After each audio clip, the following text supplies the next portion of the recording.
I finally finished the Chimera Ant arc. Ah.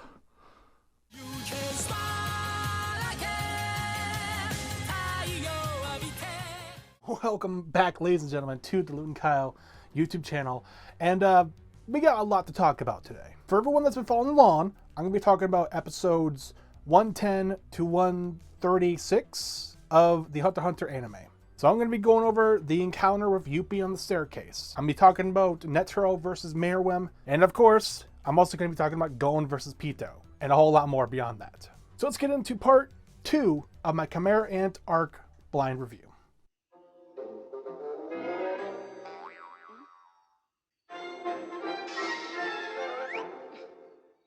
So at long last, we finally get this highly anticipated palace invasion underway. And of course, just immediately, the hunters run into one of the royal guards, that one being Yuppie. But like, that's not the only amazing thing that happens right at the beginning here, because we also have this, I guess you could say, iconic scene where Netaro and Xeno Zoltic like skydive out of the sky with the dragon attack thing from Xeno flying over the place. It's hard to explain, but it is just the most badass of ways to actually get this fight started.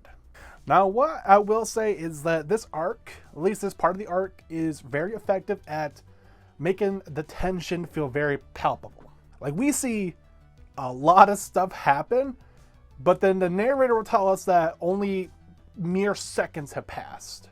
Like, I think even at one point we go through like an entire battle, and then the narrator's like, all of this has taken place over the course of 3 minutes. It's like, what? Now, I have a lot more to say about the narrator, but I'm going to save that for later because I have some gripes with how the narration was handled here. But, you know, to get back to the actual content itself, these fights going on in this palace invasion do such a good job of highlighting just how intense everything is. Like, the stakes are super high, and the threat level that the Chimera Ants pose is that which, if any of the hunters make a single wrong move, they're just gonna die. No ifs, ands, or buts.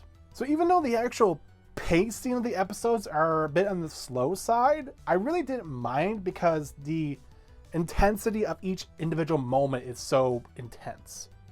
Does that even make any sense? The intensity was intense. However, what actually surprised me a lot is that, like, this first fight against Yuppie, a lot of the heavy lifting is actually done by Knuckle and Shoot. My boy Knuckle, he shows up big. He doesn't necessarily win the fight against Yuppie, but he does a lot of the supporting here for Shoot. And I just couldn't be more proud of him.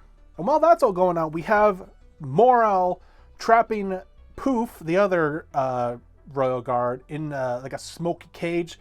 And that leads to some interesting situations. Like, the two of them never actually fight. They just have like a very intense stare down and game of chicken.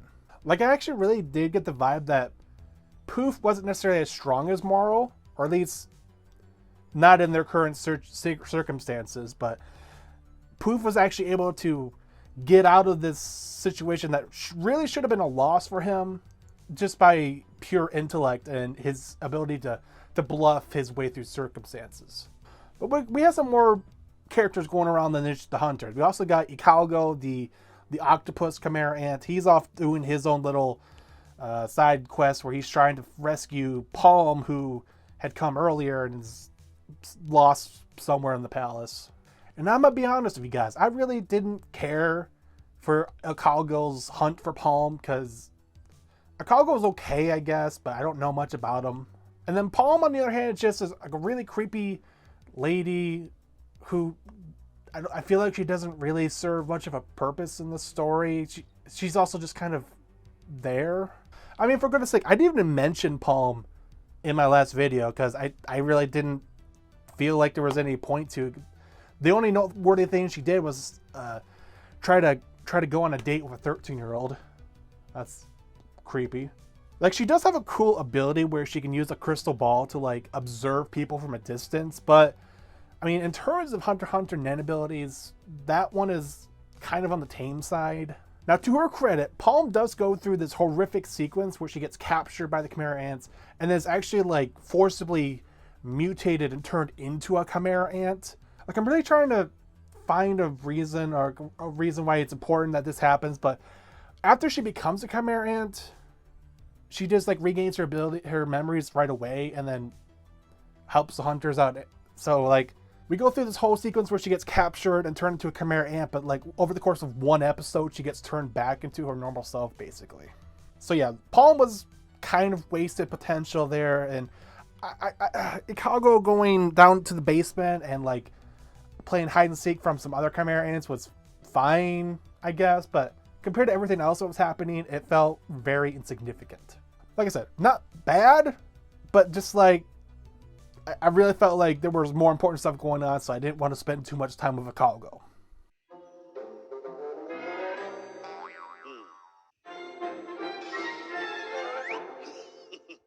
So one of the major highlights of this latter portion of the Chimera Ant arc has got to be Netaro's confrontation with the Ant King Meruem. There were a lot of themes set up early in the arc alluding to, oh, maybe the Chimera Ants aren't really all that monstrous, and maybe it's humans who are really the bad guys. And this is where those ideas really come to fruition.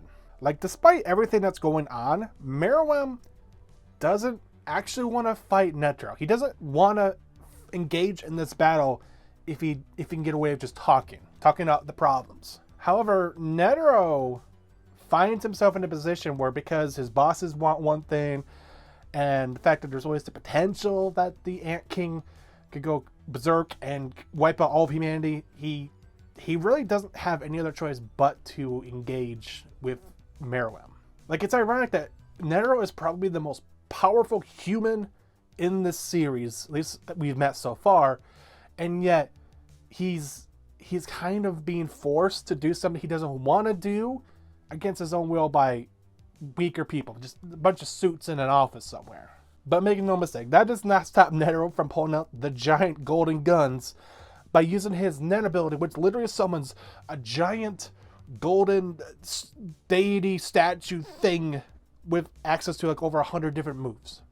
And yet, despite the spectacle that Netaro's Nen abilities actually have, he is barely able to leave a scratch on Meruem. Even putting all of his energy into like a finishing attack, it is not enough to even hinder the king in any way. So with no other options, Netaro has to resort to one of the greatest horrors that humankind has at its disposal.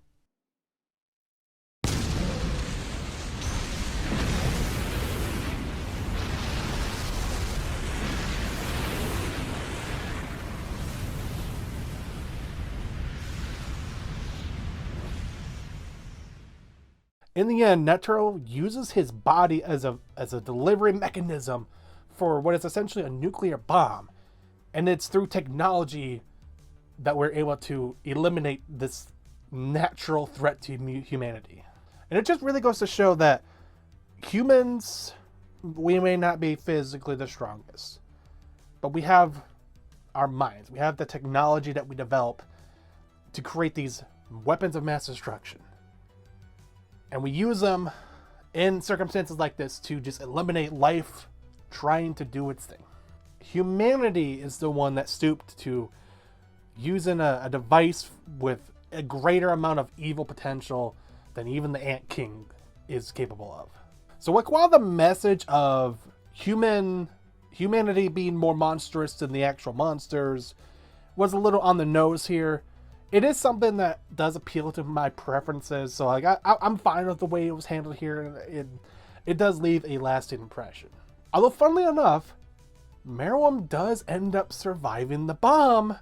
Although he has to be revived by Poof and Yuppie, and all three of them end up getting like poisoned by the aftermath anyway. So it's a little awkward. Like, it's kind of awkward that we go through this giant climax. Oh, he's alive, and then he dies from poison later on. But I get it. We had to give him his final farewell to Komogi.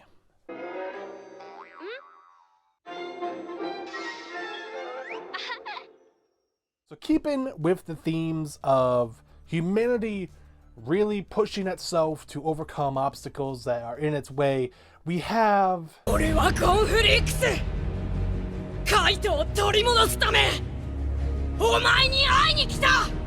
this whole scenario is terrifying because Gon doesn't just have like a sudden explosion of anger. He's been building and building and building for literally like over half of the arc. And then, yet, it is so sad, on the other hand, seeing this once very happy and cheerful character lose himself. He ends up basically sacrificing everything just to give in to his desire for revenge. And it's all because after Kite was killed, Gon only blamed himself. In his mind, there was no other explanation for what happened, but it was his fault. It wasn't Kite's fault. It wasn't anyone else's fault. It was his fault. And so once we actually do get around to Gon and Pitou encountering each other once again, there's all these mixed emotions because we can get behind Gon and his quest for revenge, and yet all the time that we spent at Pitou and learning their side of the story and seeing how they eventually they get a little bit of humanity and want to actually protect Komogi for the king's sake. But Gon steps in and he complicates matters. Like, but there's even a moment where Gon is like, hey, somebody grab the girl and we're going to use her as a hostage. He doesn't say it that way, but it's implied that he wants to use Komogi as a hostage. And it's like, oh, like this is something that Gon would never do. And yet here we are. He is doing it. Like, we even get scenes where Killua is just watching everything unfold. And he's like, he's struggling because he can barely even recognize the person like Gon has become. Oh, my viewers, man, it only gets so much worse from here.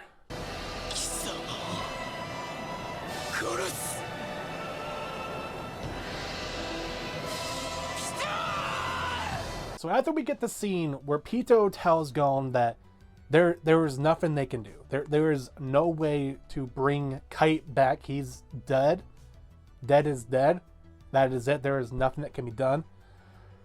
Oh boy. So I believe the way this works, it's a callback to the way Kurapika explained how he got his powered up Nen abilities through the use of a lot of restrictions and being willing to sacrifice certain aspects of his abilities in order to increase the strength in other ways. So we have this enraged Gon. He's just been given the worst news he could possibly get in this moment, and he decides, I'm done. I'm going all in. I am giving up everything. My life, all of my potential future Nen abilities.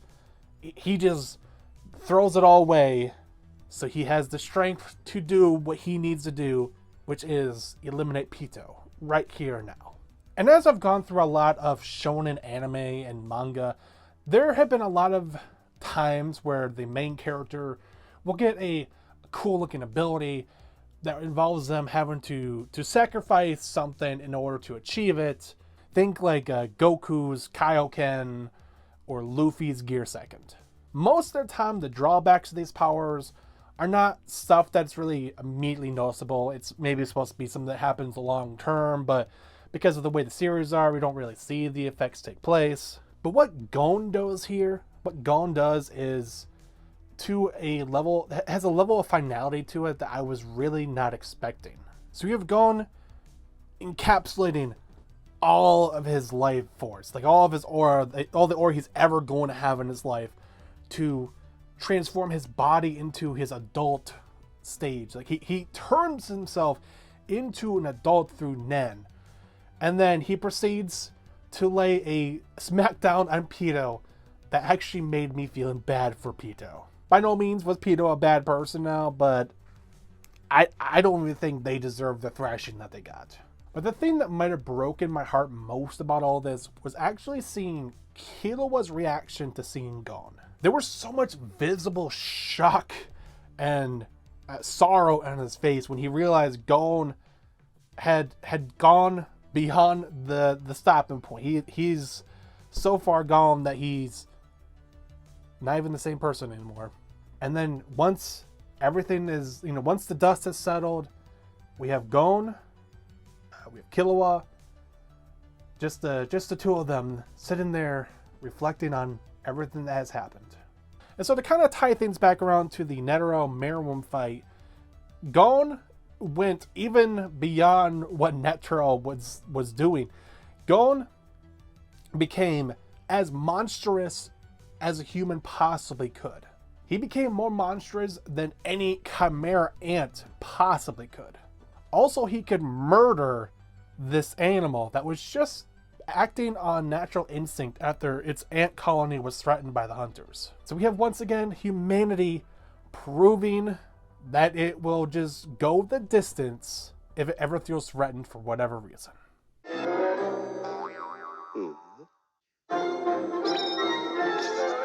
And now we get to the point of review where I kind of go through and tie up some loose threads that I have in the back of my mind. In general, I have enjoyed a lot of aspects of this arc. The plot eventually brought us to this very intense raid with a lot of good action and some really good encounters and character development for the people involved. Like, honestly, some of the characterization here is the strongest in the entire series, especially for Gon and the Chimera Ants. The action was top notch. Like, obviously, we have the Meruem versus Netaro fight, which is one of the best in the whole series, in my opinion, even though there's not a whole lot of back and forth there, but it is still one of the best spectacles of the series. And yet, despite all the praise that I can give this arc, I don't think I can call it one of my favorites. Because getting to this fantastic finale took so much willpower, took a lot of effort, a lot of patience. And while a lot of the setup does pay off, I just don't know if it's something I would want to go through again. And then one part of this I kind of alluded to earlier was the way this final portion was presented through the use of narration. Now, I'm absolutely not opposed to a narrator. It can provide a lot of context for important moments here and there, but this was just excessive. Like, this man was narrating everything in this show like it was an audiobook or something. He literally describes every single detail of every fight to the most minute of movements, and even describing the thought process that every character was having while everything plays out in slow motion. He even gets kind of meta at some points where it's like you see a character do something and then the narrator would be like, little did that character know, but they had just made one of the biggest mistakes of their life. I'm like, can we see the mistake play out? I don't spoil that he made a mistake as he's doing the action.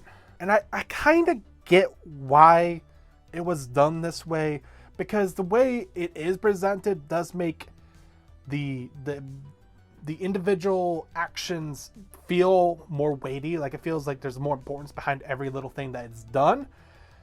But man, it's just exhausting trying to watch and follow everything while this is happening.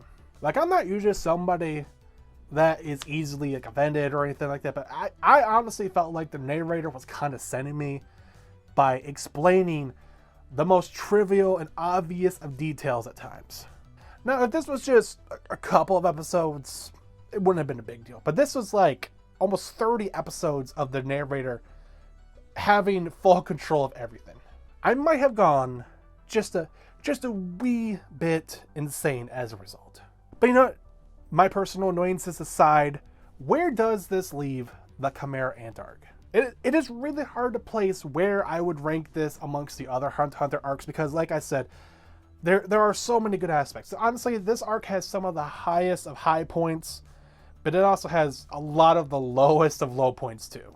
I don't know if my negative feelings are exacerbated by the way the anime presented this arc. Maybe it's better in the manga. I don't know, let me know. And speaking of letting me know, I want you guys to leave a comment below telling me what your favorite aspect of the hunter Chimera Ant arc is. So to kind of quickly summarize, I like the darker tones, even though it got kind of tiresome after a while. I think the characterization was really great. It just could have been presented better. And I think what I need right now, more than anything, is just some happier times. I need Hunter x Hunter to go back to some happier arcs, if that's possible. And speaking of other arcs, that means the next one I'm going to be covering is the 13th Chairman, the 13th Chairman election arc. So be sure to ring that subscribe button, hit that notification bell if you don't want to miss my future Hunter x Hunter reviews or any other anime and manga related content I have been to release. But I'm starting to lose my voice now, so I have been Luton Kyle. Remember guys, be kind to others and have yourselves a wonderful rest of your day. Take care. Also, I want to give a special big thanks to all of my channel members. I really appreciate the support you guys have been offering. You go above and beyond. Thank you so much.